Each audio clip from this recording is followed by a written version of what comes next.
Alright, let's have a debate, why don't we, as Micah Parsons has been in the league for 2 seasons now. Both seasons have ended by losing to Nick Bosa's team in the playoffs. So let's have a debate, Micah Parsons versus Nick Bosa. Who's the better player? Well, let's watch some film and then we'll get into some statistics. You see where You see where Micah Parsons is lined up on the screen. It's going to be a one-on-one matchup against Tampa Bay tackle Donovan Smith. Right when this play begins, you see how much Smith respects Parsons' speed right off the bat. And this is something that happens where sometimes the better you are, the easier it is to get pressure. Because when you're so good at a move, when you're so fast like Parsons is, you have to respect that speed. And so for Parsons, who is showing as though that's where he's going, Smith is making sure he gets over in that direction, which now leaves him open to get beat inside. Which, again, a lot of times, inside moves are dangerous. They're risky for an edge rusher because you're giving up containment.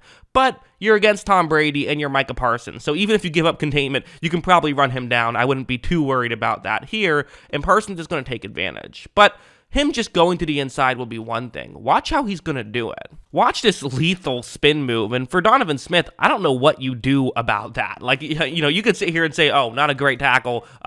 Sure, you beat up on a not great tackle. But what do you do in that situation? That's just an elite move, quite frankly, and I wouldn't really blame anyone for not being able to have success against that move. To me, that's just a fantastic job by Parsons, and these are the kind of things he does consistently. He's really one of those guys you just can't leave on an island one-on-one against a tackle because it doesn't tend to work out too well. Like, let's head over to this play. So what's going to happen here is it's again going to be a one-on-one block. This time it is Josh Wells who's going to try and block Parsons. And again, you see the speed, right? Right off the line, you see how he's just able to get by the tackle Wells. Where Wells would really like to have his left arm would be all the way over to Parsons' sort of right side of his body, the right shoulder area, the right pec area. That's where he would like to get his arm towards. But because Parsons can get off the line so quickly, Wells is just nowhere near where he wants to be. Because of that, Parsons again is able to get over and make the sack on Tom Brady. And these are just the kind of things that Parsons can do against opposing teams, is he can terrorize you. You have to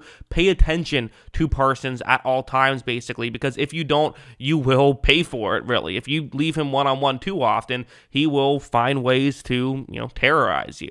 But now let's go over to Nick Bosa, who gets to the quarterback in a lot of very different ways. I think Parsons kind of uses his athleticism primarily to get to the quarterback, but Bosa does something very different. Bosa is someone who is very much a technician of sorts. He likes to use his hands to find ways to get to the quarterback. So this time for Bosa, he is going up one-on-one against Brandon Shell, the tackle for the Miami Dolphins, or he was the tackle for the Miami Dolphins last year. And watch what's going to happen. Right when this play begins, Bosa isn't blowing by Shell, but he does do something here. He grabs onto Shell's left arm. So Bosa uses his right arm to grab onto Shell's left arm. Because again, what we talked about is typically for a right tackle, what are you trying to do? Get your right arm all the way over to the right side of the body of the edge rusher. But Bosa is kind of using that against him a little bit. His hands are so good, he's able to grab on, and at this point, he can really do what he wants. As you see, he does get to the inside and is able to get Tua, who fell on really awkwardly, was okay, did get up, thank God,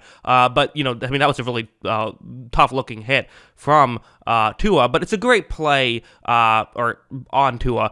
Great play, though, by Bosa to be able to get over there and to be able to make that play. But also, what about something like this, where, what's going to happen here is he's not just getting one-on-one attention here. Bosa is getting some help, or they are giving help for Shell, I should say. A tight end is going to chip Bosa, and this is where I think that Bosa actually sometimes makes his magic happen the most. It really can show why he is so elite. Watch how, he gets chipped there, gets knocked out of position a little bit, is, currently out of position, but he kind of uses that to his benefit. Bosa is not afraid to make an inside move if necessary, because he knows he's fast enough that if someone tries to get to the outside, he can usually chase them down. As you see, he is able to get over and clobber Tua. Tua kind of had to hurry that throw, ends up being incomplete. Maybe it was still incomplete either way. Tua did get the throw off, but still, just again, what you care about more is what are your wins and how consistently do you get your wins, and are you able to get your wins when you're double teamed? And Bosa certainly can do that. The reality is both of these guys can do that. So to me, what you have to look at is, hey, part of it is maybe you just pay attention to, well, what do you value more? Do you value the guy who's more of the technician, or do you value the guy who is kind of the elite athlete?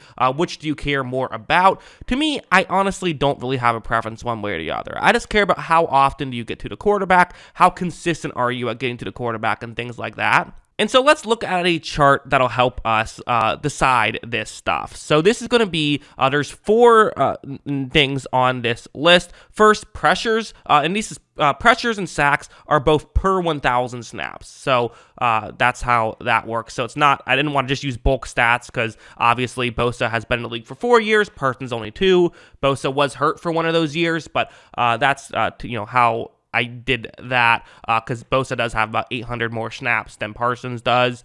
The PFF pass rush and PFF run defense, this is the average season for each of these guys, how they rank there. Bosa, I got rid of the season where he only played 62 snaps. So it's out of his 3 years that he's played significant playing time. So you see, just going down the list for pressures, first of all, Bosa has a pretty sizable advantage. I mean, he averages over 50 pressures per 1,000 snaps. That's a great ratio. I know getting a pressure out of every, over 5%, maybe that doesn't sound that dominant, but again, for edge rushers, you typically lose. You typically don't generate a pressure. And keep in mind, good chunk of those snaps are run defense snaps as well. You also look at the sack numbers. You see that Bosa has the edge there as well by nearly 2 sacks per 1,000. So again, not massive, but definitely, Parsons' numbers are very good. 13 sacks per 1,000 snaps, 43 pressures per 1,000 snaps.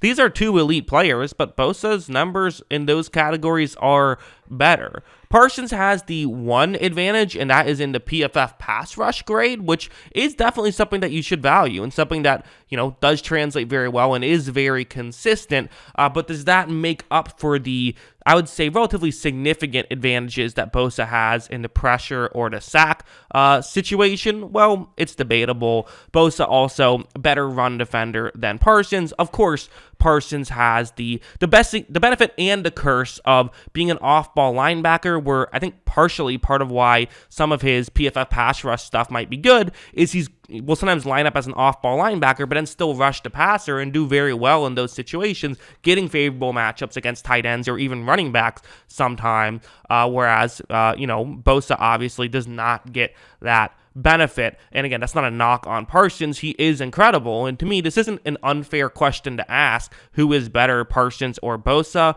But for me, I'm going with Nick Bosa. I think that he is really dominant, and he has been the consistently better player. But again, these guys are still so young. Bosa's going to enter his 5th year. Parsons going to enter his 3rd year. So this obviously could change. And for Parsons, part of him is still learning the position. So it kind of makes sense that he wouldn't quite be as good as Bosa is right now. But could he become that player or even a better version of that player? It's totally possible. But for now, I'm giving the edge to Nick Bosa. But yeah, those are my thoughts. What are your thoughts? Let me know in the comments below.